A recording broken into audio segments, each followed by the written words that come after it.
Hey guys, so this is going to be kind of a recap of our lesson today on 6.4, which was simplifying with complex conjugates. So before we get into complex conjugates and actually using them to simplify, we got to figure out what is a complex conjugate. So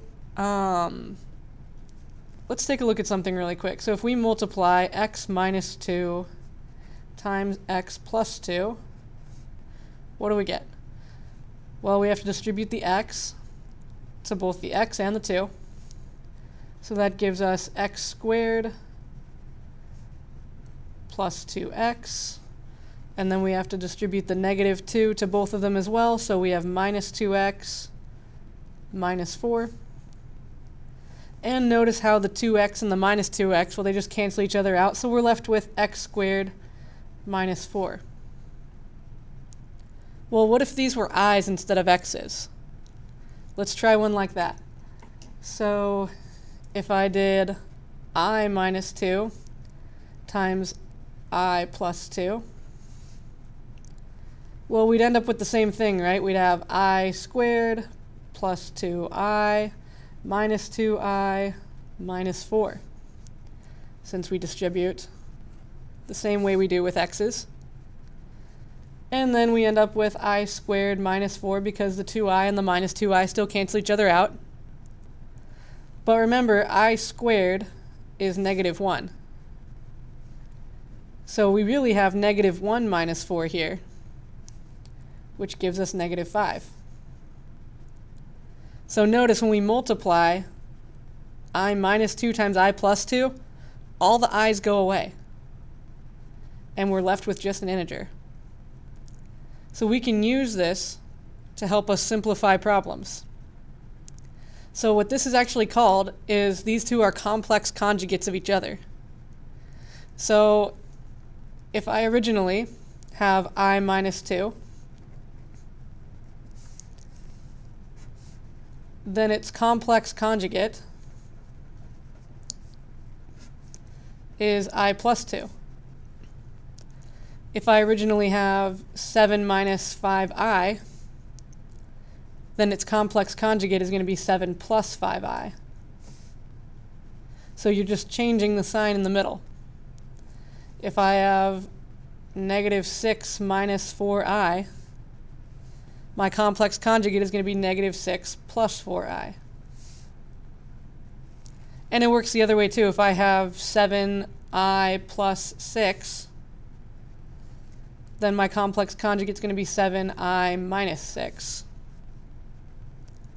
Okay, so that's what a complex conjugate is. And when we multiply these things for any of these two pairs, all the i's will cancel. So that's going to be important because what we're going to do is we're going to try and simplify problems using complex conjugates. So if I had something like this,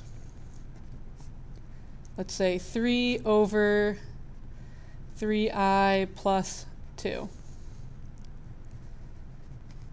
What we want to do to simplify this here is make sure that there are no i's in the denominator.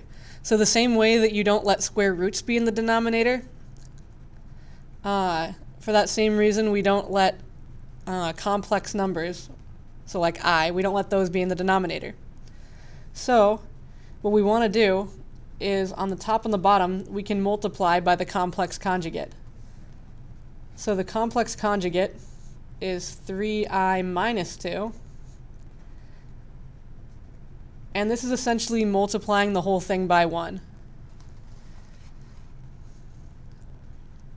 Because 3i minus 2 over 3i minus 2 is equal to 1. So all we have to do here is distribute.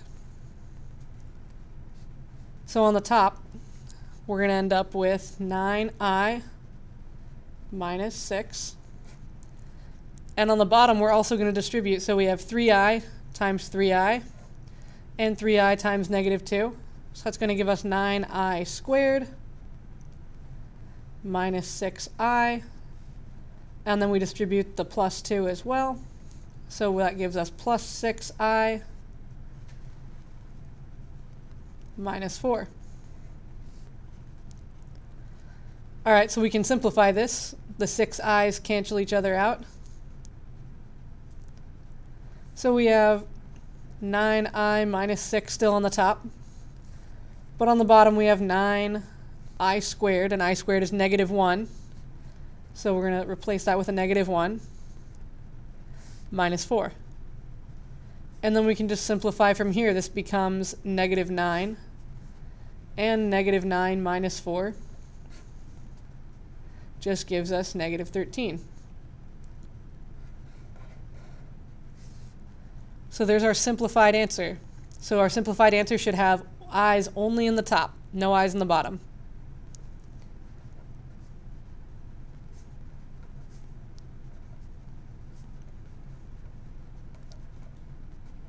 So no i's in the denominator. That's what we're going for. Okay, let's do one more quick example. So sometimes you might also see something like this.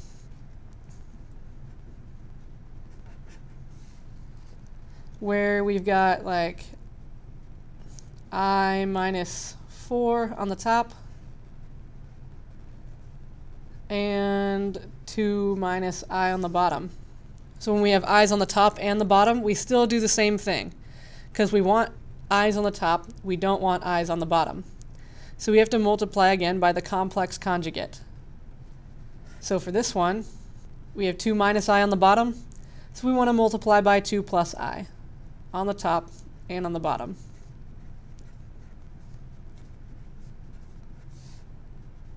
Now if you've noticed the pattern by now, what we're going to end up with on the bottom is the first thing squared minus the second term squared.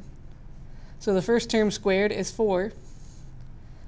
The second term squared is I squared. Or if you haven't gotten the hang of the pattern yet, you can just distribute twice still, and it will give you the same answer. And then on the top, we do still have to distribute twice. So we end up with 2i, because I times 2, plus I squared, since it's I times I. And then we distribute the negative 4.